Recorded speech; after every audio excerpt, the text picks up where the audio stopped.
आगे बढ़ेंगे। कर्नाटक में अक़लियती तलबा को KMDC से एजुकेशन लोन न मिलने की शिकायत है। इस मामले में तलबा तंजीम कैंपस फ्रंट ऑफ इंडिया मुसलसल एहतजाज कर रही है।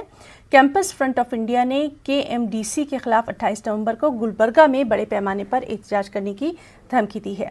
गुलबर्गा में एक प्रेस कॉन्फ्रेंस से खिताब करते हुए कैंपस फ्रंट ऑफ इंडिया के लीडरों ने रियासती हुकूमत पर अक़लियती तलबा के साथ सौतेला सलूक करने का इल्ज़ाम लगाया।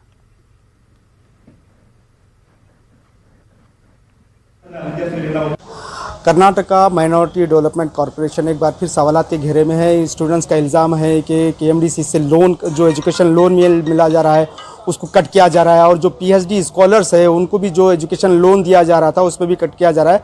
कैंपस फ्रंट ऑफ इंडिया इस मामले में रियासतगीर तौर पर एक मुहिम चला रही है। हमारे साथ मौजूद है कैंपस फ्रंट ऑफ इंडिया के Karnataka state secretary. The major thing is like on the fellowship, the deduction of the fellowship that we are giving for the students. So earlier it was 25,000 per month as a prosadana what we were giving. We were getting, but in fact what had happened on the circular which has come on 9th of November, it says that clearly denotes that the year after it will be 10,000 per month.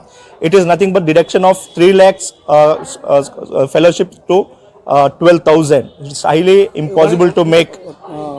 1,20,000.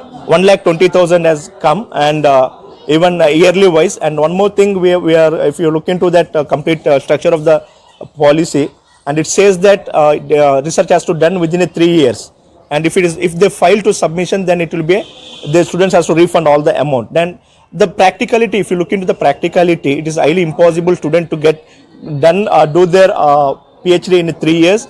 And along with that, and the whatever fellowship we are giving, that 1,20,000 is, it's nothing but they can use that amount only for the printout purpose, not for the research purpose. And as engineering medical college में जो higher education में जो ज़ेरे तालीम तलबा है उनके कितने स्कॉलरशिप अभी तक रुके हैं, कितने स्टूडेंट्स के स्कॉलरशिप अभी रुके हुए हैं, क्या जस्टिफिकेशन क्या दिया जा रहा है KMDC से?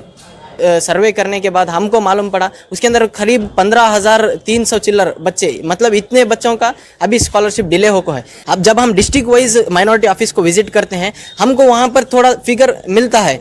एग्जैक्टली एक अंदाजे तौर पर हम बोलेंगे तो करीब 40% स्कॉलरशिप अभी पूरा पेंडिंग है। उसके अंदर टोटली हमें देखेंगे तो 30% स्कॉलरशिप इसलिए पेंडिंग है कि थोड़ा सा मिस्टेक डॉक्यूमेंट्स के अंदर, कोई इनकम सर्टिफिकेट में थोड़ा सा नाम स्पेलिंग मिस्टेक, थोड़ा एरर, वो प्रॉब्लम वो स्टूडेंट्स का नहीं रहता, वो जो डॉक्यूमेंट्स बनाए रहते गवर्नमेंट का प्रॉब्लम फिर किसे फेस करना पड़ता, फिर गवर्नमेंट ये स्टूडेंट्स कुछ फेस करना पड़ता। कैंपस फ्रंट ऑफ इंडिया के कुछ जिम्मेदार हैं जिनका कहना है कि 28 नवंबर को एक बड़ा एहतजाज गुलबर्गा में किया जाएगा और इस मामले में CM से भी मुलाकात की जाएगी। न्यूज़ 18 उर्दू, गुलबर्गा, जवाद मीर।